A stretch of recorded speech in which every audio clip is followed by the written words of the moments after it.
来看美国的这波关税政策呢，是互全球的金融市场对咧起变化。代表换美金伫拜五的时阵，盘中是出现30.77，这是16个月以来上好价。也毋过出口业者所表示讲，这代表若准起2块以上，安尼出口业就会了钱啊。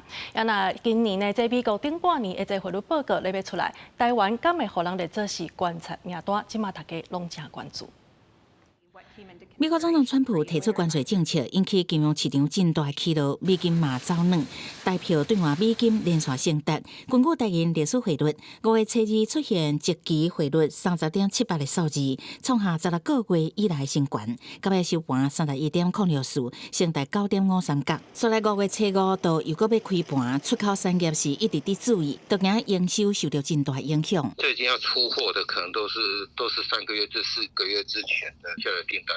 那时候的汇率大概都32点多，所以它影响很大。你说你就看至少超过10个百分点吧。产业难免烦恼，因为出口订单大部分几个月前都落定，货物卖出去甲收钱有时间差，但是汇率差伤济，影响就真大。包括塑化、金融膜啊、工具机这些产业拢开始受影响。保险业是最紧张的，突破30那是一个很大的伤害哦，一下来可能是几百亿哦。我们当然希望稳定的这个台币当然是好了。 针对关税，当然已经甲美方结束头一轮实体磋商，不过外界嘛烦恼关税战的一步是不是转变做汇率战？因为美国财政部顶半年汇率报告伫要公布，美国对汇率操纵国3项标准，台湾也是有2项，可能会搁伫做观察名单。金融界认为，热钱选伫这个时阵冲击汇市，是对央行展开压力测试。